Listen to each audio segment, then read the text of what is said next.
வழிநடத்த ஆவியானவர் எங்களுக்கு கற்றுக் கொடுக்க நாங்கள் ஜெபிக்கிறோம். உங்களுடைய தாசனோடு கூட இயேசு நாமத்தில் கேட்கிறோம் பிதாவே, ஆமென். ஆமென்.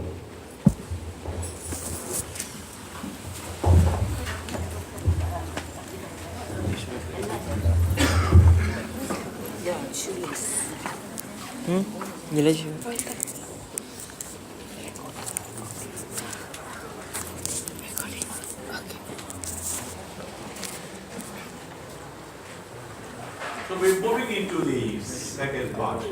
இரண்டாவது பகுதிக்கு நாம் கடந்து செல்வோம். And the second subject is இரண்டாவது காரியம் falsely accused. Falsely, தவறாக அவர் குற்றம் சாட்டப்பட்டார். falsely. The first one was facing temptation. முதலாவது சோதனையை எதிர்நோக்கினார். Remember, the reflecting on God is facing temptation. முதலாவதுல சோதனையை அவர் எதிர்நோக்கினார். The second one is remain focused. இரண்டாவது கவனத்தில் நிலைத்திருப்பது. Maybe they have not put up on the thing. It's there.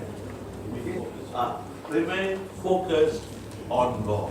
இரண்டாவது தேவன் மேலான கவனத்தில் நிலைத்திருக்க வேண்டும். See, it is one thing to reflect on God. தேவனை பிரதிபலிப்பது ஒன்று. The other thing is to remain focused on God.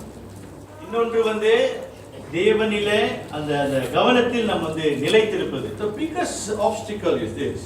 அதுக்கு இருக்கக்கூடிய பெரிய இடையூறு என்னவென்றால், when we are falsely accused, நாம் தவறாக குற்றச்சாட்டப்படும் போது we begin to take self pity. அது நமக்குள்ளான ஒரு வருத்தம் ஏற்படுகிறது. It's okay, it's quite normal. அது சாதாரண ஒரு காரியம் தான். But what we do is we stay in it. ஆனா பிரச்சனை என்னன்னா அதிலே நம்ம நிலைத்திருக்கிறோம். Eventually we get immersed into it. அதிலே நம்ம மூழ்கி போயிடுறோம். You get that?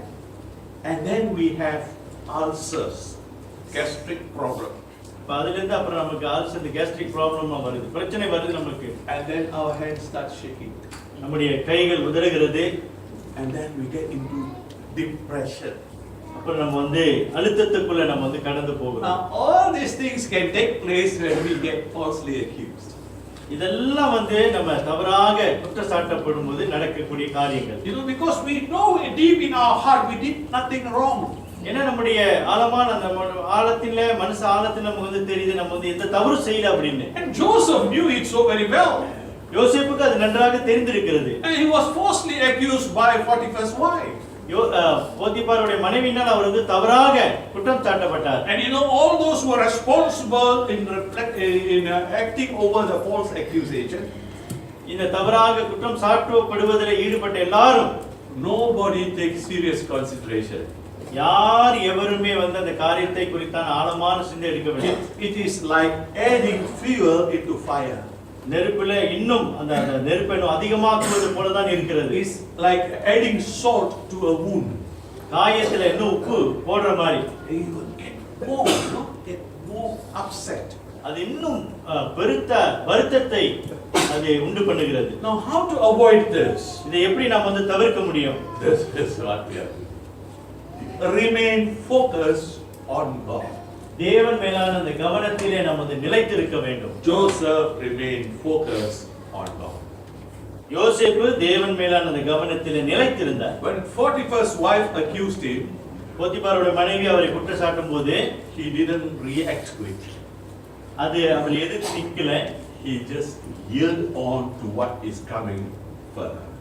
அடுத்தது என்ன நடக்க போகிறது என்ற காரியத்துக்கு தன்னை ஒப்பு கொடுத்தார். How could he do that? எப்படி அவர் செய்தாரு? He could do that only as he remained focused on God. தேவன் மேல அந்த கவனம் வைத்திருக்கிறதுனால தான் அவரால் செய்ய முடிந்தது. Okay, you got it now? So what was our first point? முதல் காரியம் என்ன? Reflect on God. முதலாவது தேவனை பிரதிபலிக்க வேண்டும். When do you reflect on God? எப்போது செய்ய வேண்டும்? When you faced with temptation.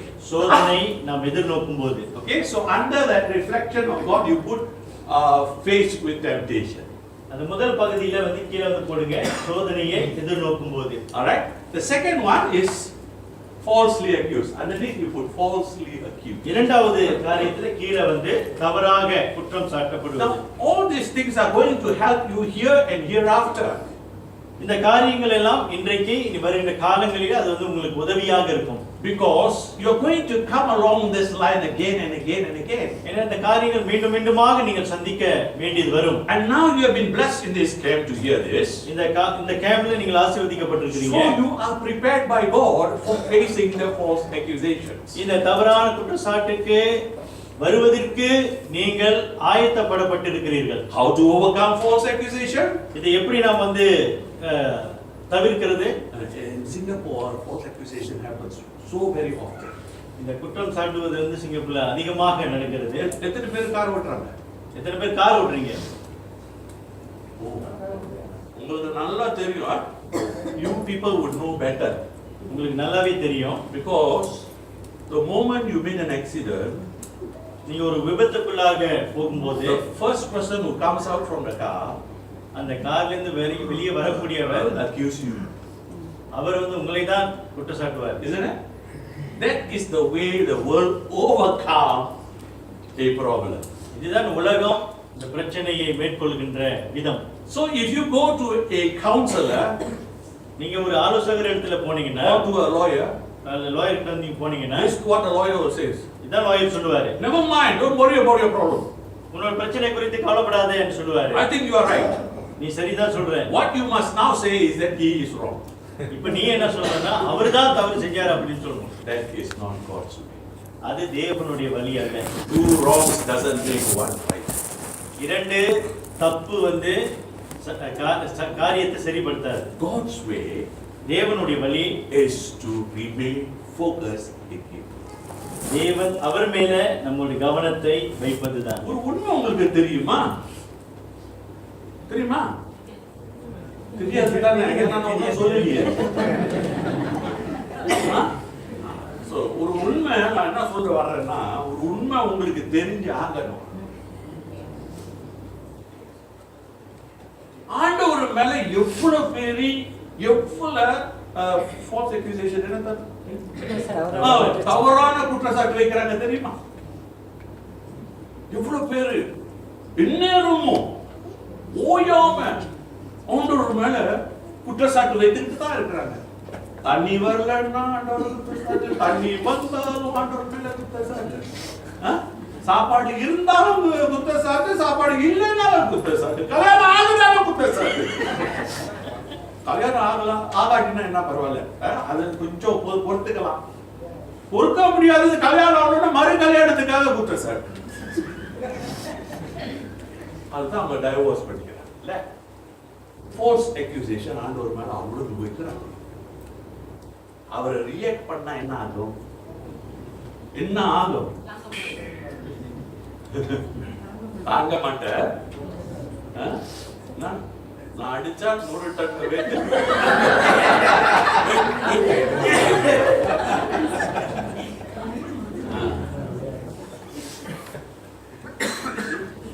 அந்த மாதிரி தாங்க மாட்டேன். அதனால தான் ஆண்டவர் திருப்பி அடிக்கிறது. அப்ப என்ன ஒருத்தர் கேட்டாரு, அப்ப இயேசு கிறிஸ்து ஏன் திருப்பி அறையில் அந்த அரைஞ்சவன? இயேசுநாதர் நிதானமானவர், உறுதி உள்ளவர், தயவு செய்யக்கூடியவர், மறு கணத்தை கொடுத்தார். நீ கொடுத்துடாத.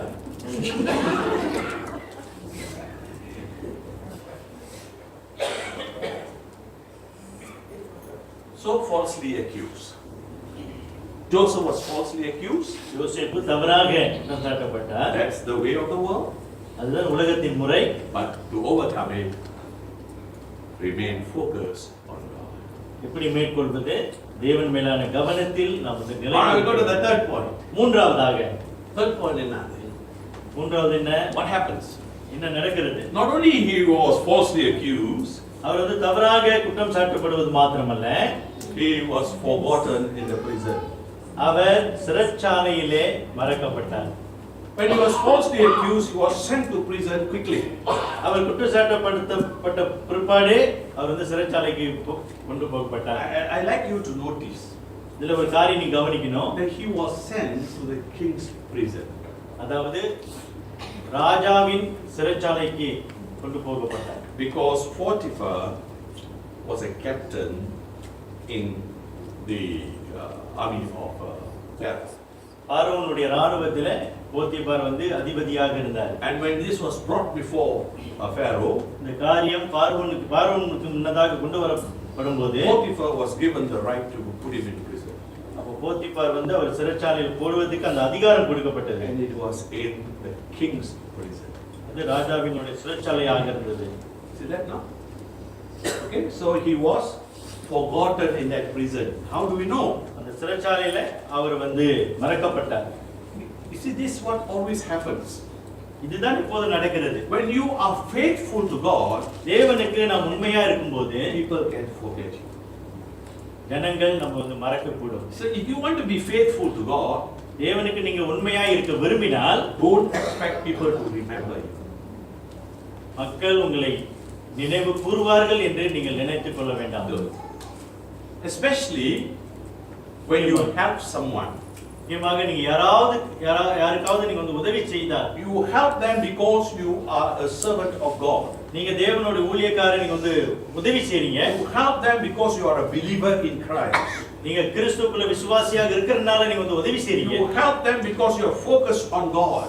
தேவன் மேலான அந்த கவனத்திலே நீங்க வந்து நிலைத்திருக்கிறனால நீங்க வந்து உதவி செய்றீங்க. But let me tell you, நான் உங்களுக்கு the சொல்கிறேன், person whom you helped இந்த உதவி செய்கின்றவர்களுக்கு is going to forget you. அவர்கள் உங்களை மறக்கக்கூடும். Is it good or bad? அது நல்லதா தவறா? சரி, இப்படி கேட்போன்னு, எனக்கு நீங்க உதவி பண்றீங்க, நான் உங்களை மறக்கிறது நல்லதா கெட்டதா? நான் எப்படி தெரியுமா செய்வேன்? யாருக்கெல்லாம் நான் உதவி பண்ணணும் நான் நினைச்சு வச்சிருப்பேன். எனக்கு உதவி பண்ணவங்க நான் மறந்துடுவேன். ஆமாவா இல்லையா? கொஞ்சம் சிந்திச்சு பாருங்க. எனக்கு உதவி செய்தவர்களெல்லாம் நான் மறந்துடுவேன். நான் செஞ்சவங்களெல்லாம் நான் நினைச்சு வச்சிருப்பேன்.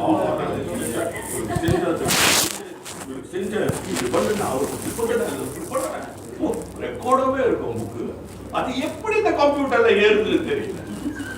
ஆனா செஞ்சவங்க மாத்திரம் அவங்க மூஞ்ச பார்த்துட்டு சார் எப்போ உங்களை பார்த்தேன்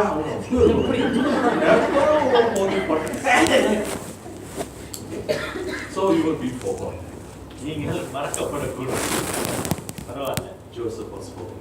யோசேப்பு மறக்கப்பட்டார். Joseph was forgotten by the father. அந்த சமையல்காரன் மூலம் அவர் வந்து மறக்கப்பட்டார். As well as the baker. அந்த சமையல்காரனும் அந்த பாத்திரக்காரனும் மறந்தார்கள். They both received favor from Joseph. யோசேப்பிடத்திலிருந்து அவர்கள் இருவருமே தயவு பெற்றார்கள். But they forgot. ஆனால் அவர்கள் மறந்தார்கள். They forgot it, right? யோசேப்பை மறந்தார்கள். Right. So what? When you are ready to serve, the third point.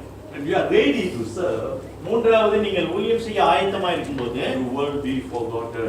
நீங்கள் மறக்கப்படுவீர்கள். You can be forgotten. நீங்கள் மறக்கப்படக்கூடும். All right? You can be forgotten. And worse, you can be forgotten in a very acute situation. அல்லது சில முக்கியமான சூழ்நிலையில கூட நீங்க வந்து மறக்கப்படக்கூடும். Especially when you really need some help. ஒரு முக்கியமான நேரத்துல, அவசரமான நேரத்துல, உங்களுக்கு உதவி தேவையான நேரத்துல நீங்க மறக்கப்படக்கூடும். That can happen. So, what you need to do, நீங்கள் என்ன செய்ய வேண்டும்? to overcome that, இதை மேற்கொள்ள be ever ready to serve. நீங்கள் ஊழியம் செய்ய ஆயத்தமாக இருக்க வேண்டும். Be ever ready to serve. ஊழியம் செய்ய ஆயத்தமாக இருக்க. Joseph was serving these people. யோசேப்பு இந்த ஜனங்களுக்கு அவர் வந்து உதவி செய்து கொண்டு ஊழியம் செய்து கொண்டிருந்தார். He was given to take charge over the prison. இந்த சிறைச்சாலைக்கு அவர் வந்து அதிகாரியானார். Because the prison caretaker has confidence in Joseph.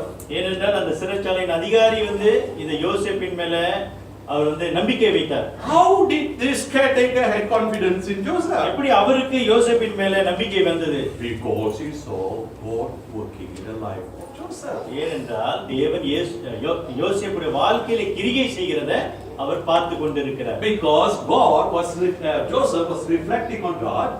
யோசேப்பு தேவனை பிரதிபலித்தார். Because he remained focused on God.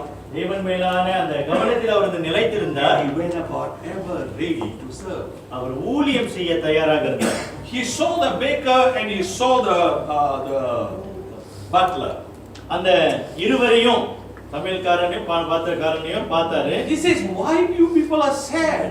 ஏன் நீங்க துக்கமா இருக்கீங்க? You look very different today. இன்னைக்கு வித்தியாசமா இருக்கீங்களே. You are going into depression. நீங்க அழுத்தத்துல இருக்கீங்களே. You are in anxiety. நீங்க ஏதோ எதிர்பார்த்து கொண்டிருக்கீங்களே. Something is troubling you in your heart. ஏதோ உங்களுடைய மனசுல குழப்பமா இருக்குது. You don't seem to know the triumph of God.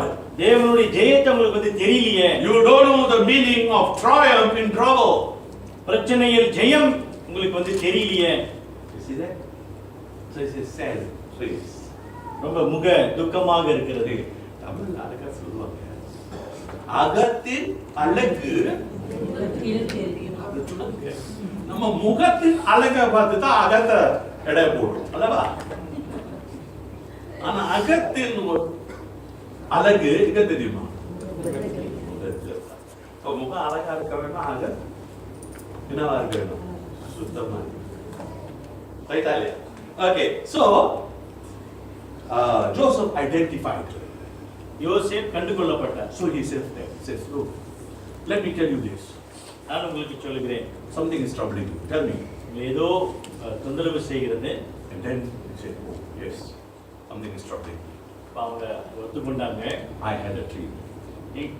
எனக்கு ஒரு கனவு வந்தது. I don't know its interpretation. அதனுடைய அர்த்தம் எங்களுக்கு தெரியல. I don't know what this dream is all about. இந்த கனவு என்ன என்பது எங்களுக்கு தெரியல. So that's why I'm saying. அதனால தான் நாங்க கவலையா இருக்கோம். So you know what Joseph said? அப்ப யோசேப் என்ன சொன்னாரு? All interpretation belong to Joseph. எல்லா அர்த்தங்களும் தேவனுடையது அப்படின்னு யோசேப்பு சொன்னார். ரொம்ப ஆச்சரியமா இருக்கு அந்த சபையை. தலை இப்படி ஆடுறீங்க. அப்ப நான் சொன்னது சரியில்லை. அப்படிதானே? Yes. Joseph didn't say all interpretation belong to Joseph. யோசேப்பு சொல்லல இந்த அர்த்தம் எல்லாம் என்னுடையது அப்படின்னு சொல்லல. எங்க மனைவி ரொம்ப கனவு காணுவாங்க. கனவு காணிட்டு அப்புறம் அவங்களே இன்டர்பிரேட் பண்ணுவாங்க. அப்ப நாங்க அவங்கள ஜோசபின்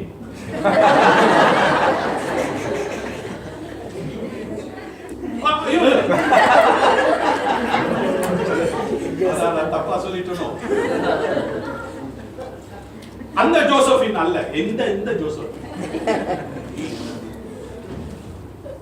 ஓகே, ஏன் அப்படி சொல்றாங்கன்னா அவங்க கனவு காண்றதுனால, அப்புறம் அந்த கனவுக்கு அர்த்தம் சொல்றதுனால. ஒரு வாட்டி கூட அவங்க சொன்ன அர்த்தம் வந்ததே கிடையாது.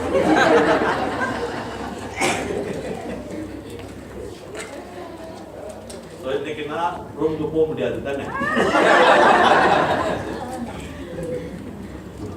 Okay, so Joseph says all interpretation belongs to not Joseph but to God, the God of Joseph.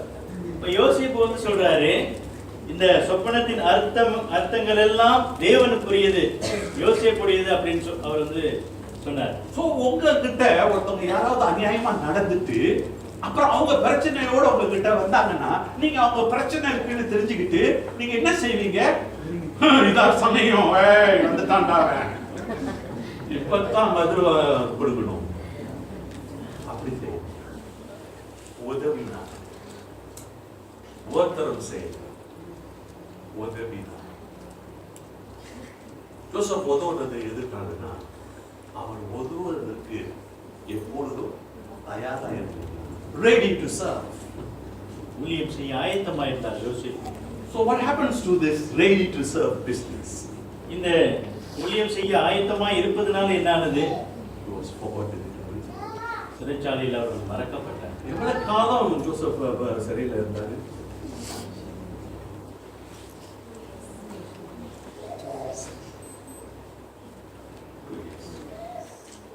I told you the Bible is its own commentary. 2 years he was there. 2 வருஷம் அந்த சிறைச்சாலையில அவர் இருந்தார். 2 years a long time. நீண்ட காலம் But he was there. இங்க இருந்தார் யோசேப்பு. But the whole situation in the life of Joseph யோசேப்புடைய அந்த வாழ்க்கை காலகட்டத்திலே was 13 years. 13 வருஷம் நம்ம வந்து பார்க்கிறோம். 13 years of experiencing the downgrading of the things in life. வாழ்க்கையின் கீழ்த்தரத்தை 13 வருஷம் அவர் வந்து அனுபவித்துக் கொண்டிருந்தார். இப்படியே போயிருக்காரு. பிரச்சனை மேல பிரச்சனை. Right. So problem after problem after problem is coming. அவருடைய வாழ்க்கையில பிரச்சனையின் மேல பிரச்சனை ஒவ்வொன்றாக வந்து கொண்டிருந்தது. Yet he cheerfully served. ஆனாலும் தேவனுக்கு உற்சாகமாக அவர் வந்து ஊழியம் செய்து கொண்டிருந்தார். Yet he was forgotten in the prison. ஆனாலும் அவர் சிறைச்சாலையிலே மறக்கப்பட்டவராக காணப்படுகிறார். He was in poverty, we can say. அவர் ஏழ்மையில வந்து இருந்தார். He was forgotten in the prison. அவர் சிறைச்சாலையில மறக்கப்பட்டார். So we come to the fourth point. நான்காவதாக, What was his strength? அவருடைய பலன் என்ன? What was his help?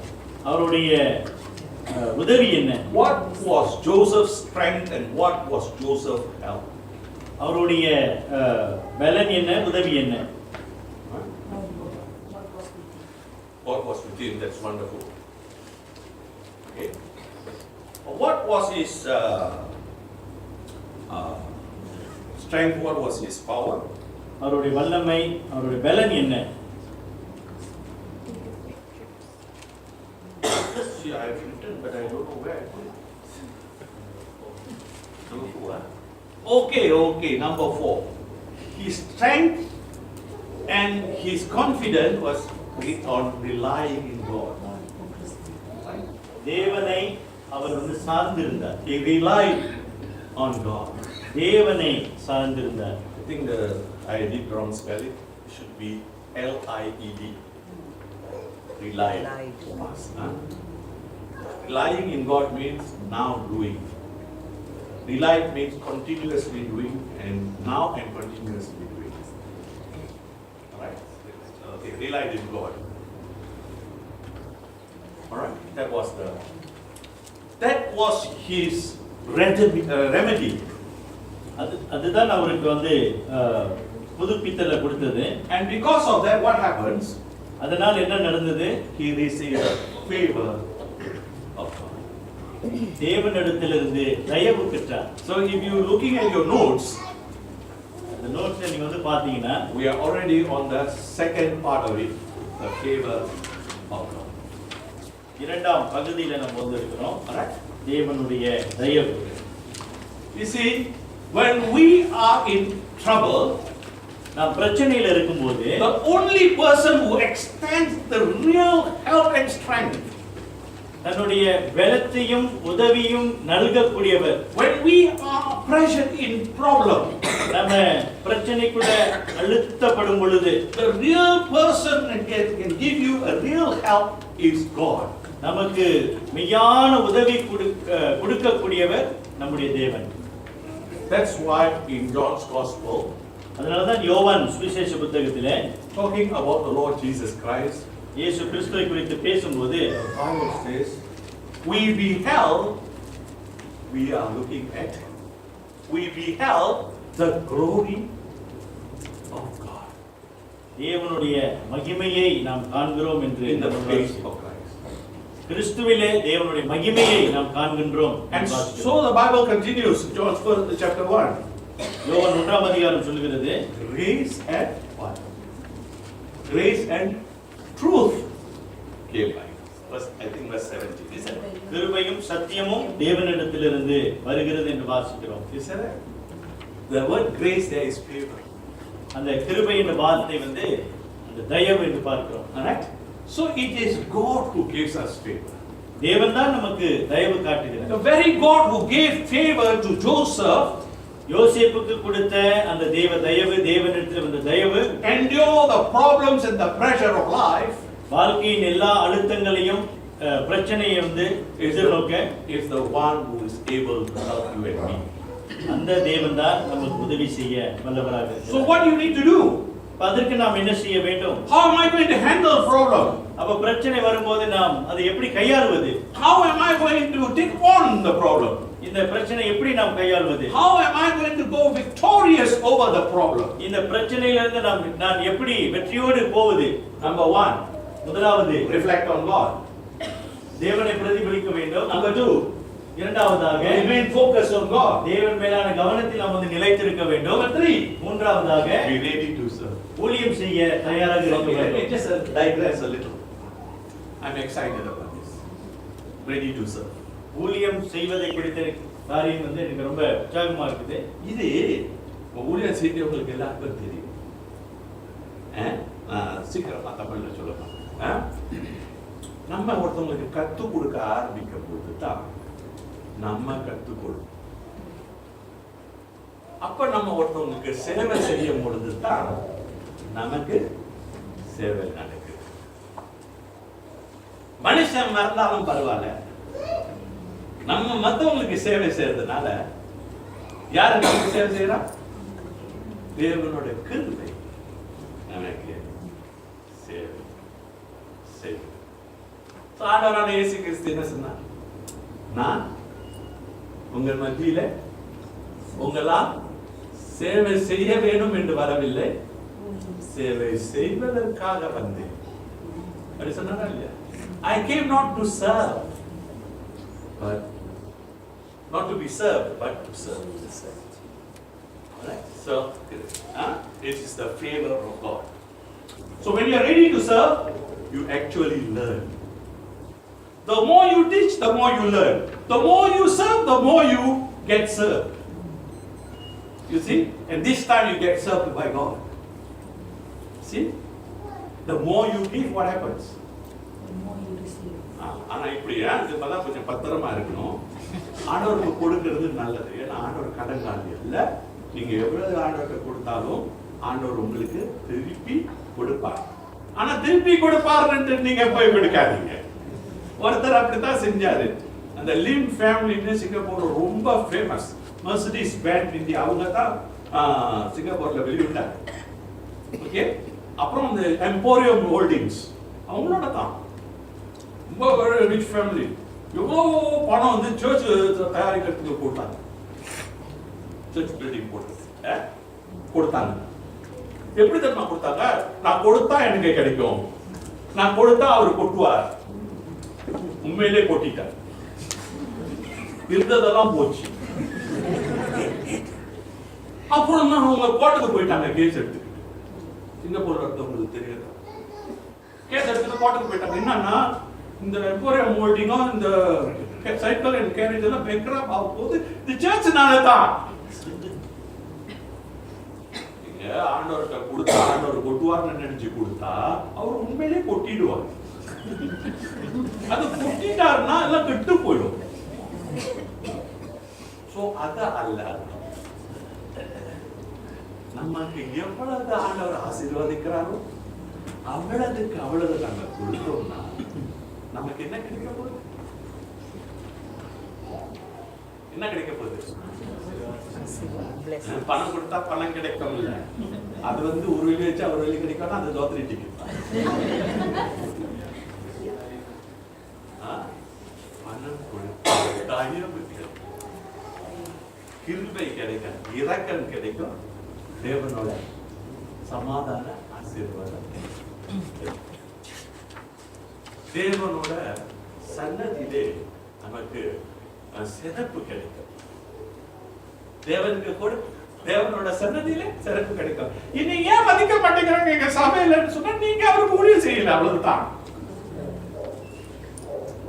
போய் கேளுங்க உங்க பாஸ்டர், பாஸ்டர் நான் யாராவது கேட்டுக்கணும் உங்கள்கிட்ட, பாஸ்டர் நான் என்ன சேவை செய்யணும்னு, எனக்கு என்ன பாஸ்டர் கொடுப்பீங்கன்னு கேட்கிறேன்.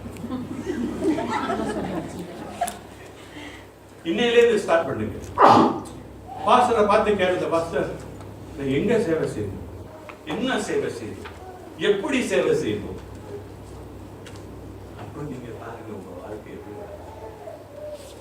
எல்லா பிரச்சனைக்கும் எல்லா மறுதளிப்புக்கும் மருந்தாக உங்கள் சேவை மூலமாக வரக்கூடிய தேவனோட தயவு, the favor of God. சரியா? ஓகே சார், நம்ம செகண்ட் சப்ஜெக்ட் புரிஞ்சது. ஆல்ரைட். ஸோ இந்த ரிலை ஆன் காட்ல நீங்க என்ன சொல்லணும்? Favour of God. Favour of God. Okay. அப்போ அஞ்சாவது என்ன பண்றது? Fifth. Okay, fifth. Very good. இப்போ என்ன நடக்குதுன்னா, ஈஜிப்ட் உலகம் பூரா ஒரு famine. What's happening in the world? There is famine. உலகத்துல இப்ப பஞ்சம் ஏற்பட்டு விட்டது. Famine have pushed this family to Egypt. பஞ்சம் இந்த குடும்பத்தை எகிப்துக்கு கொண்டு போகப்படுகிறது. So the rest of the tribe of Israel, மற்ற இஸ்ரேலின் கோத்திரங்கள் now are slowly sent into Egypt. அவர்களும் பொதுவாக எகிப்துக்கு கொண்டு போகப்படுகிறார்கள். To go and get some help for the family. அவங்களுடைய குடும்பத்துக்காக சில உதவி பெற அவங்க வந்து போறாங்க. Right? So all the brothers go there, except for one. Benjamin lives with his father. Benjamin தவிர்த்து மற்ற எல்லா சகோதரர்களும் எகிப்துக்கு போறாங்க. They are going into the world to get help. அந்த உலகத்துக்கு அவங்க வந்து போறாங்க. Yes. They go there. அங்க போய் They soon find out that there is help for them. அவங்களுக்கு உதவி இருக்கு அப்படின்னு அவங்க கண்டு கொண்டாங்க. God has already sent Joseph there. முதலாவதாகவே தேவன் யோசேப்பை அனுப்பிவிட்டார். And prepared the way. அந்த வழியை ஆயத்தம் பண்ணி விட்டார். So that when they come for a problem, அப்ப அந்த பிரச்சனைக்கு அவங்க வரும்போது they will receive help. அந்த உதவி அவர்களுக்கு கிடைக்கிறது. So my question is, ஆனா கேள்வி என்ன? who was directing the whole process? இந்த முழு காரியத்தையும் யார் வழி நடத்துகிறார்? Who? யார்? God was directing the whole process. முழு காரியங்களையும் தேவன் வழி நடத்துகிறார். Although man thought they were influencing everything. மனுஷன் தன்னை எல்லா காரியத்தை அவனுடைய ஆக்கிரமித்துல இருக்கு அப்படின்னு நினைச்சாலும், Now, only person who knew that God was progressing the whole thing, தேவன் எல்லா காரியத்தையும் செய்து கொண்டிருக்கிறார் என்று உணர்ந்த ஒரே மனுஷன் was Joseph. யோசேப்பு ஒருவர் தான். The rest of the 11 sons didn't know. மற்ற 11 பேரும் இதை அறியவில்லை. Jacob didn't know. யாக்கோபுக்கு தெரியவில்லை. Although Jacob is God of Jacob, யாக்கோபின் தேவனாக அவர் வந்து இருந்தாலும் he didn't know. யாக்கோபுக்கு அது வந்து He தெரியல. says, hey, come on, go, because there is food in Egypt. Go to Egypt. எகிப்துல சாப்பாடு இருக்கு, நீங்க அங்க போங்க அப்படின்னு தான் அவர் வந்து அனுப்புனார். But he didn't know. ஆனா அவருக்கு வந்து தெரியல. The only person who knew was Joseph. யோசேப்புக்கு மாத்திரம்தான் இந்த உண்மையை அறிந்திருந்தது. How do I know that? எனக்கு இது எப்படி தெரியும்? You read it in the Bible. வேதத்துல நம்ம வந்து வாசிக்கிறோம். Turn with me to Genesis chapter 42. 43, I suppose. 42, brother. ஆதியாகமம் 42ஆம் அதிகாரம்.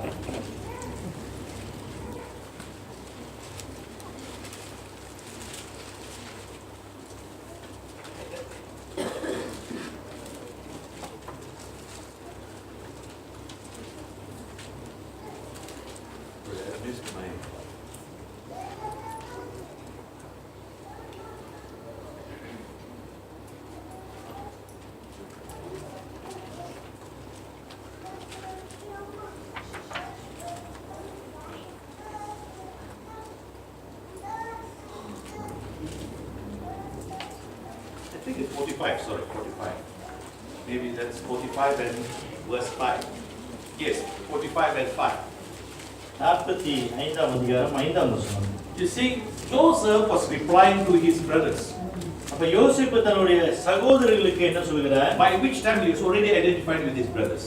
அப்ப இந்த நேரத்திலே யோசேப்பு தன்னுடைய சகோதரர்களுக்கு கூட அடையாளம் கண்டு கொள்ளப்பட்டார்.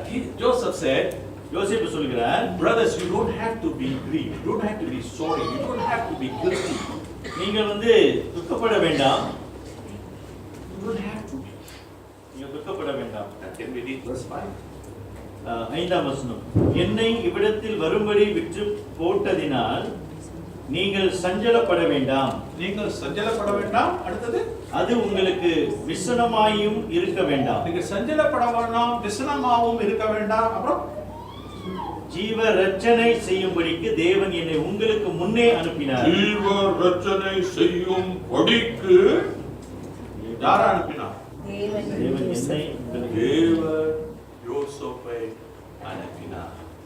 இப்போ யோசேப் is the increaser. ஜோசப் இருந்த இடமெல்லாம் நிறைவிச்சு. Right? So Joseph, and that's how we know that God was with him in that famine. அங்கே தேவன் யோசேப்போடு கூட அந்த பஞ்சத்தில் இருந்ததை நம்ம வந்து பார்க்கிறோம். So what happens? அடுத்து என்ன நடந்தது? Joseph revealed the truth to his brothers. யோசேப்பு அந்த உண்மையை வெளிப்படுத்தினார். The brothers didn't know that was Joseph. தன்னுடைய சகோதரர்கள் அவர் யோசேப்பு என்று அறியவில்லை. So he revealed the truth to them. அவர்களுக்கு அந்த உண்மையை வந்து சொன்னார். You see, if you are ready to serve God, தேவனுக்கு நீங்க ஊழியம் செய்ய ஆயத்தமாய் இருக்கீங்க, relying on God, தேவனை நீங்க சார்ந்து இருக்கும்போது you will certainly reveal the truth. நீங்கள் உண்மைதான் பேசுவீர்கள், வெளிப்படுத்துவீர்கள். You got me? You got it? You will certainly reveal the truth. நீங்கள் மெய்யாகவே உண்மையை அல்ல சத்தியத்தை தான் Joseph வெளிப்படுத்துவீர்கள். revealed the truth to his brothers. யோசேப்பு இந்த உண்மையான காரியத்தை அவர் சொன்னார். And so what happens? அதனால என்ன நடந்தது? The sixth point comes. ஆறாவது காரியம். See the 6 points? Can we have the sixth point? What's that? What happens? என்ன நடந்தது? There was triumph in trouble. பிரச்சனையில் ஜெயம் இருந்தது பார்க்கிறோம். What happens? என்ன நடந்தது? The brothers rejoice. சகோதரர்கள் களி கூர்ந்தார்கள். Joseph rejoiced. யோசேப்பு களி கூர்ந்தார். The people of Egypt rejoiced. எகிப்து தேசத்தின் ஜனங்கள் களி கூர்ந்தார்கள். Pharaoh rejoiced. பார்வோன் களி கூர்ந்தார். Potiphar rejoiced. போத்திபார் களி கூர்ந்தார். See that? Because Joseph was there, everything was rejoicing. யோசேப்பு அங்க இருந்ததனாலே எல்லாரும் களி கூர்ந்தார்கள். And they rejoice in God. தேவனில் களி You கூர்ந்தார்கள். see that now? They rejoice in God. தேவனில் அவர்கள் களி கூர்ந்தார்கள். Isn't it? When you are ready to serve God, தேவனுக்கு ஊழியம் செய்ய நீங்கள் ஆயத்தமா இருக்கும்போது, relying on God, தேவனை சார்ந்து இருக்கும்போது you will surely rejoice in God. நிச்சயமாக தேவனுக்குள் நீங்கள் வந்து களி கூறுவீர்கள். See that? Go and start sowing your seeds. அந்த விதையை விதைக்க ஆரம்பியுங்கள். Then what will happen? என்ன நடக்கும்? Relying on God, தேவனை சார்ந்து இருக்கும்போது you will come back நீங்கள் திரும்பி வந்து with the rewards of God. தேவனிடத்திலிருந்து அந்த வெகுமதியோடு கூட நீங்கள் வருவீர்கள். Not your rewards, உங்களுடைய பரிசு அல்ல, but God's reward, தேவனுடைய பரிசு, which was sufficient. அது உங்களுக்கு போதுமானது. For Israel, அது இஸ்ரேலுக்கு போதுமானது. for Egypt, எகிப்துக்கு போதுமானது. and for the whole world came to Egypt to buy food. முழு உலகத்துக்கே அது போதுமானதாக இருந்தது. You see that now? The whole world is rejoicing. இந்த உலகமே களி கூறுகிறது. Why? ஏன்? Because here is a man இங்கே ஒருவர் who is exercising faith in God. தேவனில் தன்னுடைய விசுவாசத்தை நடைமுறைக்கு கொண்டு வருகிறார். Judah failed to exercise faith in God. யூதா அப்படியாக விசுவாசத்தை கடைபிடிக்கவில்லை. Therefore now has to come and bow down to his brother. தன்னுடைய சகோதரனுக்கு முன்பாக அவர் வந்து பணிந்து கொள்ள வேண்டியதாக இருந்தது. You see? And God chose Joseph இங்கே தேவன் யோசேப்பை தெரிவு செய்து for this situation. இந்த சூழ்நிலைக்காக அவர் தெரிவு செய்தார். So that they all can be now drawn back into Egypt. எல்லாரும் எகிப்துக்கு வர முடிந்தது. Why draw back to Egypt? ஏன் எகிப்துக்கு அவர்கள் எல்லாரும் கொண்டு வரப்பட்டார்கள்? In Egypt there was the fruitfulness of God. ஏனென்றால் தேவனுடைய அந்த பலன் அங்கு வந்து இருந்தது. Third subject, right? Fruitfulness of God.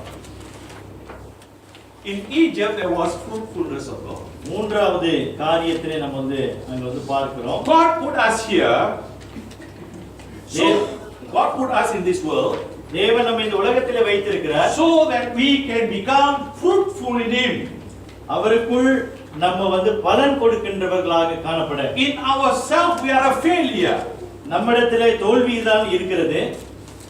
You know, we may pass many exams. நம்ம வந்து நிறைய பரீட்சைகள் நம்ம வந்து பாஸ் பண்ணிருக்கலாம். We may pass our driving license. நம்முடைய டிரைவிங் லைசென்ஸ் நம்ம வந்து பாஸ் பண்ணிருக்கலாம். We may pass our motor scooter license. Motor bike licence pass பண்ணிருக்கலாம். We may pass many license. நிறைய லைசென்ஸ் நம்ம வந்து பாஸ் பண்ணிருக்கலாம். But we are a failure in life.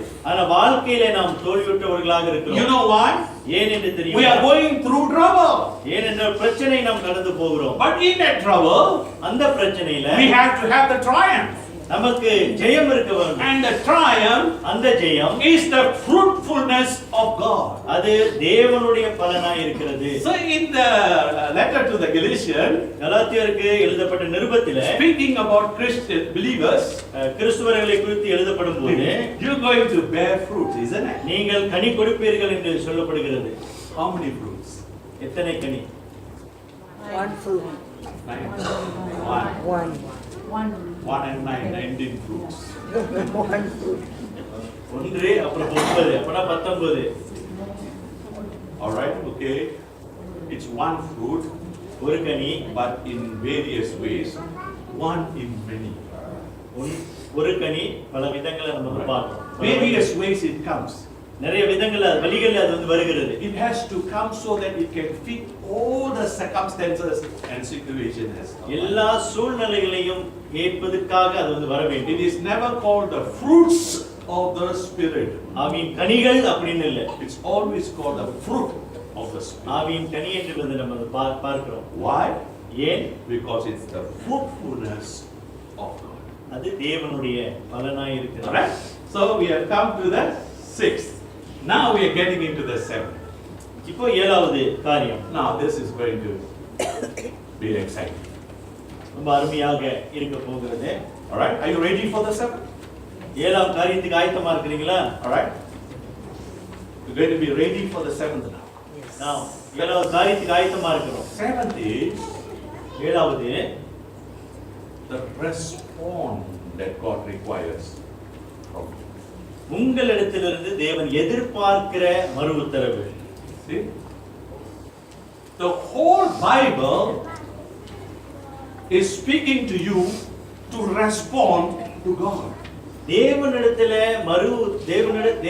மறு உத்தரவு கொடுக்கும்படியாக வேதம் உங்களிடத்திலே பேசுகிறது. God is going to bring you into this world தேவன் உங்களை இந்த உலகத்துக்கு கொண்டு வர so that you can have the fruitfulness of God. தேவனுடைய பலன்களை நீங்கள் பெறுவதற்காக. It's in this world that you will decide to go to be in His presence forever. இந்த உலகத்திலே நீங்கள் இருக்கும்போதுதான் தேவனுடைய பிரசன்னத்திலே நிச்சயமாக இருக்கிறத நிர்ணயிக்க போகிறது. In this world is where you come into fellowship with God. இந்த உலகத்திலே தான் தேவனோடு கூட நீங்கள் வந்து ஐக்கியம் கொள்ள இருக்கிறீர்கள். After you die, you can't make any choice. நீங்கள் மரணத்துக்கு பிற்பாடு எந்த ஒரு முடிவு எடுக்க But முடியாது. it's in this world இந்த உலகத்திலே தான் that God gives you the fruit of God. இந்த உலகத்திலே தான் தேவன் உங்களுக்கு அந்த பலனை Through கொடுக்கின்றவர். the Lord Jesus Christ. கர்த்தராகிய இயேசு கிறிஸ்துவின் மூலம். So how to employ this into your life? இது உங்களுடைய வாழ்க்கைக்கு எப்படி கொண்டு வருவது? How to have this entered into your life? இது எப்படி உங்களுடைய வாழ்க்கையை நுழைய வைக்கிறது? How is it to enjoy this in your life, the fruitfulness of God? தேவனுடைய பலனை எப்படி நாம் வந்து அனுபவிக்கிறது? How? எப்படி? Respond. தேவனுக்கு மறு உத்தரவு கொடுக்க வேண்டும். You I responded தேவனுக்கு நான் மறு உத்தரவு கொடுத்தேன். in a very, very difficult circumstance. ஒரு இக்கட்டான ஒரு கஷ்டமான சூழ்நிலையில தேவனுக்கு நான் மறு உத்தரவு God கொடுத்தேன். turned me around. தேவன் என்னை திருப்பி Because I turned to God and respond to God. தேவனிடத்திலே திரும்பி நான் மறு உத்தரவு கொடுத்ததுனால My family rejected me. என்னுடைய குடும்பம் என்னை மறுதலித்தது. My friends became angry with me. என்னுடைய நண்பர்கள் என் மேல் கோபம் கொண்டார்கள். Everyone was unhappy with me.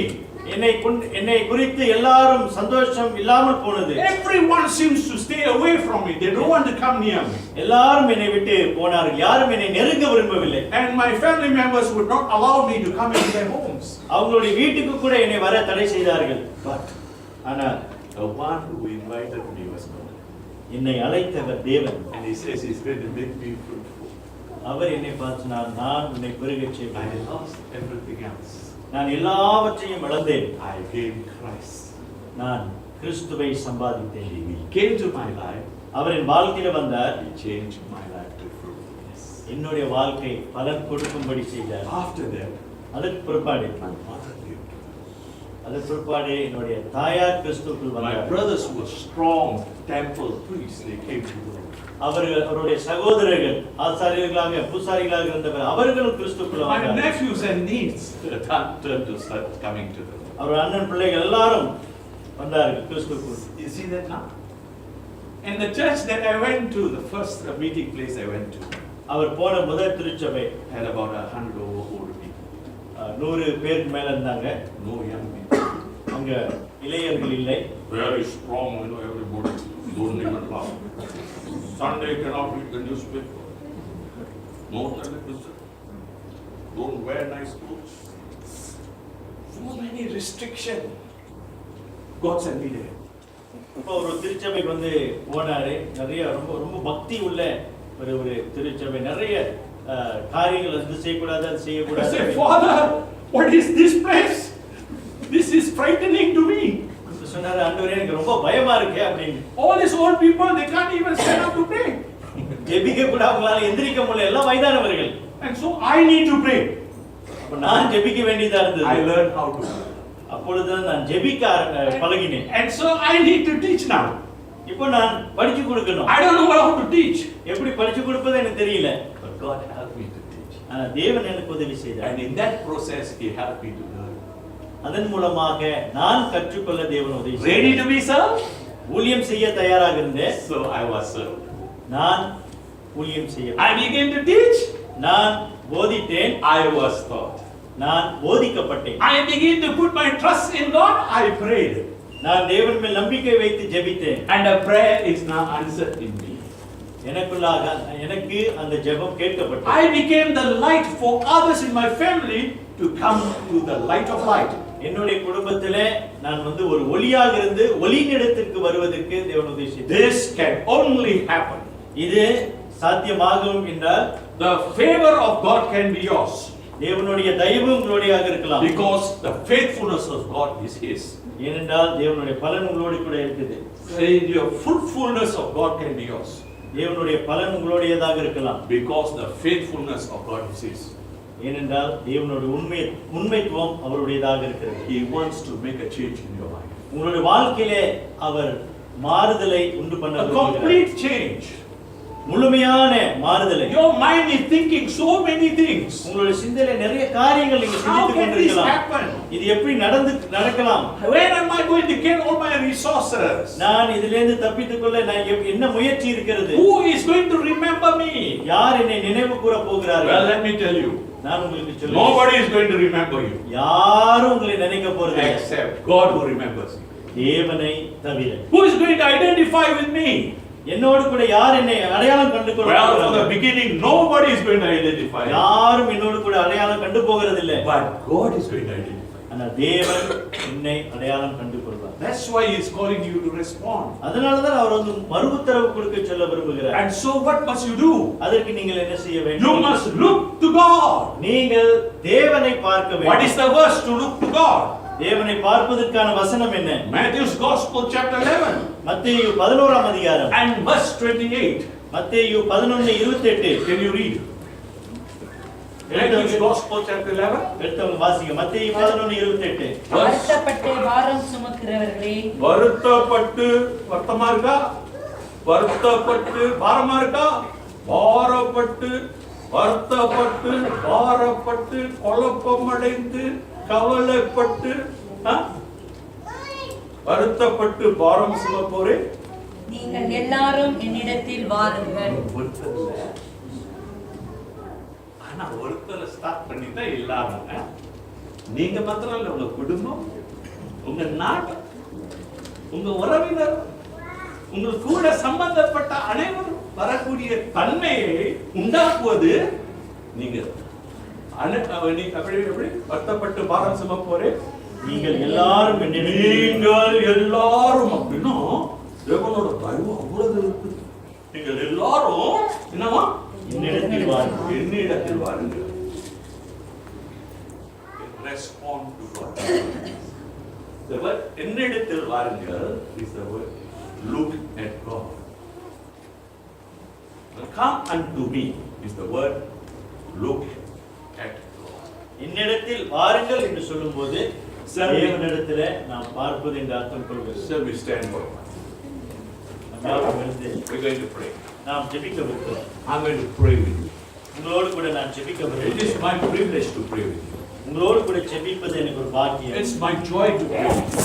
உங்களோடு கூட ஜெபிப்பது எனக்கு ஆனந்தம். I brought the word of God faithfully to you through the life of Joseph. யோசேப்புடைய வாழ்க்கையின் மூலமாக உங்களுக்கு தேவனுடைய வார்த்தையை நான் கொண்டு வந்திருக்கிறேன். I am not exhausted in the teaching of the life of Joseph. தேவனுடைய வார்த்தையை நான் யோசேப்புடைய வாழ்க்கை குறித்து நான் படித்துக் கொடுப்பதில் எனக்கு குறைவில்லை. I remember I was teaching in a Bible school in Chicago. சிகாகோல ஒரு வேதாகம கல்லூரியில படித்துக் And it took me 2 months to teach on the life of Joseph. யோசேப்புடைய வாழ்க்கை படித்துக் கொடுக்க 2 மாதம் ஆனது. 4 hours a day ஒரு நாளைக்கு 4 மணி நேரம் and 60 days. 60 நாட்களுக்கு அவர் படிச்சு But பார்த்தார். with the little time we had spent together, ஆனால் இன்றைக்கு இந்த குறைவான நேரத்தில் I brought it home. இந்த யோசேப்புடைய வாழ்க்கையை குறித்து Think over. சிந்தித்து பாருங்கள். Why did God brought this to you? ஏன் ஆண்டவர் இந்த காரியத்தை உங்களுக்கு கொண்டு வந்தார்? Because He wants you to respond to Him like Joseph. யோசேப்பை போல நீங்கள் மறு உத்தரவு கொடுக்க தேவன் விரும்புகிறார். So that you may know God is faithful.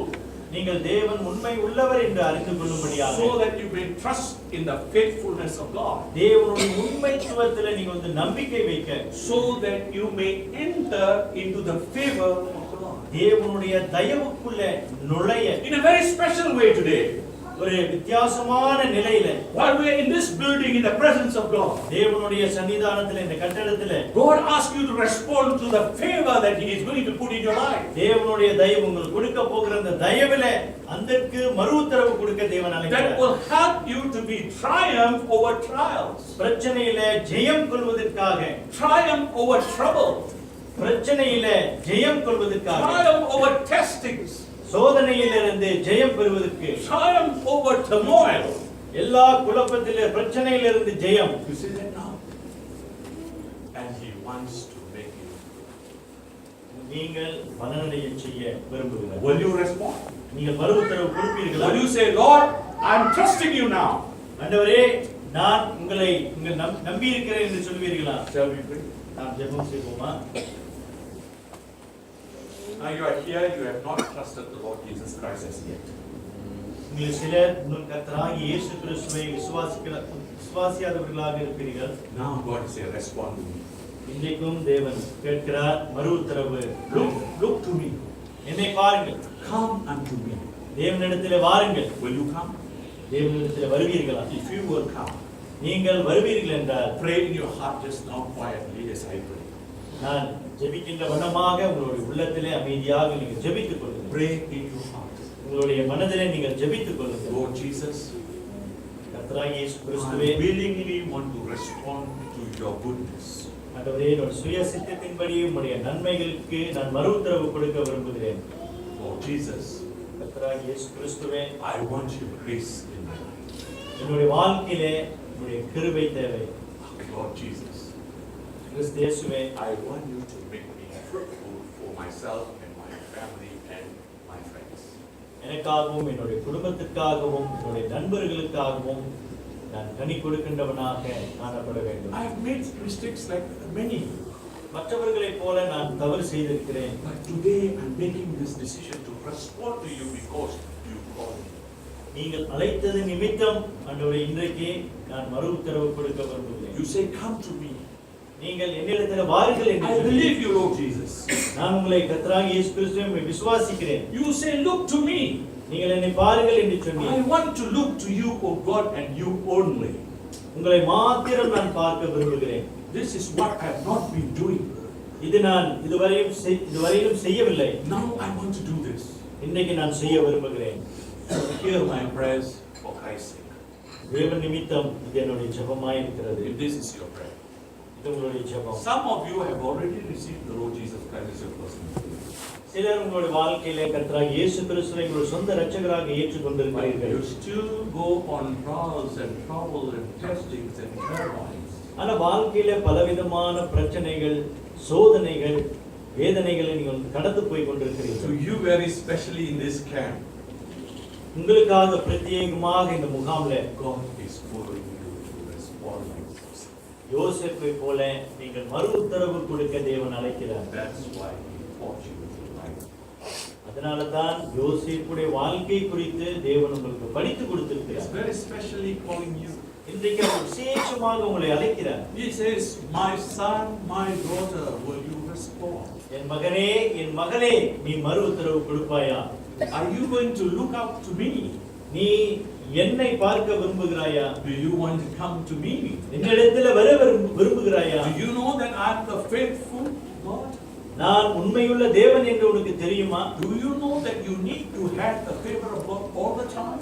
எல்லா நேரங்களிலும் தேவ தயவு உனக்கு அவசியம் என்று உனக்கு தெரியுமா? Do you know I'm going to make you fruitful? நீ கனி கொடுக்கின்றவனாக மாற்றுகிறவர் என்று உனக்கு தெரியுமா? Come to me. என்னிடத்தில் வா. So you say, நீங்கள் செய்ய வேண்டியது in this in your heart, இந்த ஜெபத்தை உங்களோட மனதில் செய்யுங்கள். Lord, I've been a believer for so many years. ஆண்டவரே, நான் விசுவாசியாக பல ஆண்டுகளாக இருக்கிறேன். You know my feelings. என்னுடைய உணர்வுகள் உனக்கு தெரியும். You know all the facts about me. என்னை குறித்தான எல்லா காரியங்களையும் நீர் அறிந்திருக்கிறீர். You know I really want to follow you.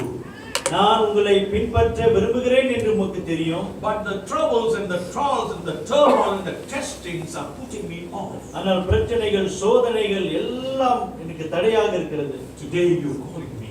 ஆனால் இன்றைக்கு நீங்கள் என்னை அழைக்கிறீர்கள். You're calling me to come. நீங்கள் என்னிடத்தில் வர அழைக்கிறீர்கள். You're calling me to look to you.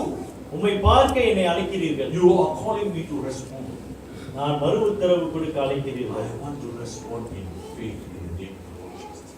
இயேசு கிறிஸ்துவின் நாமத்திலே விசுவாசத்திலே நான் மறு உத்தரவு கொடுக்க விரும்புகிறேன். If this is your prayer, இது உங்களுடைய ஜெபமா இருந்தால், either you pray to receive Jesus Christ, நீங்கள் இயேசு கிறிஸ்துவை ஏற்றுக்கொள்ள விரும்பினாலோ, or you pray to respond to Jesus Christ, நீங்கள் இயேசு கிறிஸ்து மறு உத்தரவு கொடுக்க விரும்பினாலோ, I want you to walk from your seat to this place. நீங்கள் உங்களுடைய இடத்திலிருந்து நீங்க முன்னுக்கு வந்து And stand with me. என்னோடு கூட நீங்கள் வந்து So நின்று that I can pray over you உங்களுக்காக நான் ஜெபிக்க, and pray for you. உங்களுக்காக ஜெபிக்க. God wants you to be fruitful. நீங்கள் பலன் கனி கொடுக்கிறவர்களாய் He மாற wants to put the favor in you. தேவனுடைய தயவு உங்கள் மேல் வைக்க, And constantly and continually He wants to put that favor in you. தொடர்ச்சியாக இந்த தேவ தயவு உங்கள் மேல் வைக்க விரும்புகிறார். And you need to know the faithfulness of God. தேவனுடைய உண்மைத்துவத்தை நீங்கள் அறிந்து கொள்ள So வேண்டும். please walk out and நீங்க stand with me. உங்களுடைய இடத்திலிருந்து வந்து நீங்க முன்னுக்கு நிக்க. Those who respond, come out please. தேவனுக்கு மறு உத்தரவு கொடுக்க விரும்புகிறவர்கள் தயவு செய்து முன் வாருங்கள். Can I see you coming? Don't come halfway, come forward straight.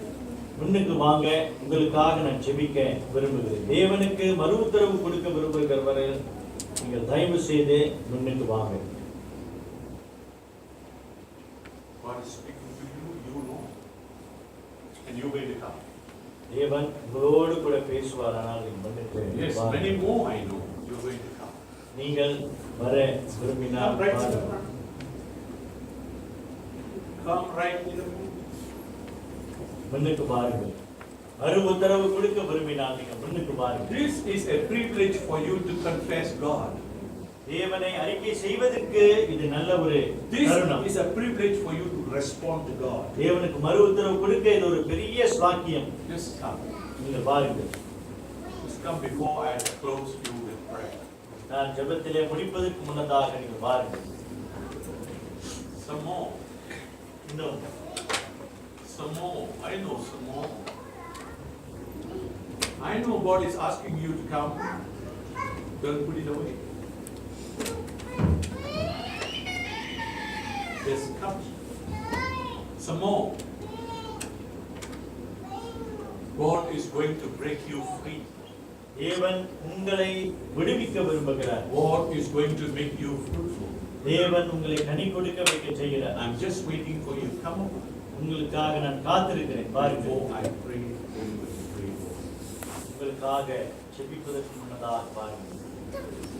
Will you come? வருவீர்களா? Any more? இன்னும் யாராவது? Any more? Come forward. Come. Don't be afraid. You don't have to be shy. You don't have to feel you are a failure. Just come. நீங்கள் எதை குறித்தும் கவலைப்பட வேண்டாம்.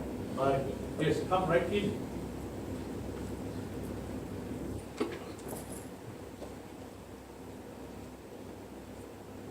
I'll ask Pastor Mani to come and pray.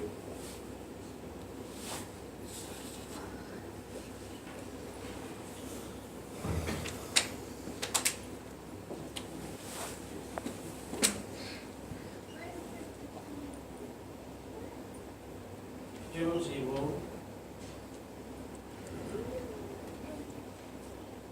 மகா இரக்கமுள்ள ஆண்டவரே, இந்த அருமையான நாளுக்காக, இந்த முகாமுக்காக ஆண்டவரே, நீர் எங்களோடு கூட பேசிய உங்களுடைய திவ்ய வசனங்களுக்காக நாங்கள் எல்லாரும் எங்களுடைய நன்றிகளை மனதார உமக்கு ஏறெடுக்கிறோம். ஆண்டவரே, அடிக்கடி நாங்கள் சொல்வது போல நீர் எங்களுக்கு எவ்வளவு நல்லவராக, எவ்வளவு உண்மை உள்ளவராக, எங்களை நினைக்கின்றவராக, எங்களை நேசிக்கின்றவராக இருந்தமைக்காக உமக்கு கோடான கோடி ஸ்தோத்திரங்கள். உம்முடைய பெரிதான அன்புக்காக ஆண்டவரே நாங்கள் நன்றி செலுத்துகிறோம். உம்முடைய தொடர்ச்சியான அழைப்புக்காக நாங்கள் நன்றி செலுத்துகிறோம். தொடர்ச்சியாய் எங்களோடு கூட பேசி வருகிறேன். யோசேப்புடைய வாழ்க்கையில் இடைப்பட்டது போல எங்களுடைய வாழ்க்கையிலும் இடைப்பட்டு எங்களை ஆசீர்வதித்து எங்களை உயர்த்த விரும்புகிறேன். இதெல்லாம் நாங்கள் பின்னோக்கி பார்க்கும்போது, நினைக்கும் போது மெய்யாகவே நீ நல்லவர், நீர் எங்களை நேசிக்கின்ற ஆண்டவர். நேரத்திலும் குறிப்பாகவும் சிறப்பாகவும் முன்னால் நிற்கின்ற இந்த ஒவ்வொரு பிள்ளைகளுக்காக ஆண்டவரே நாங்கள் நன்றி செலுத்துகிறோம். அவர்களுக்காக நாங்கள் ஜெபிக்கிறோம்.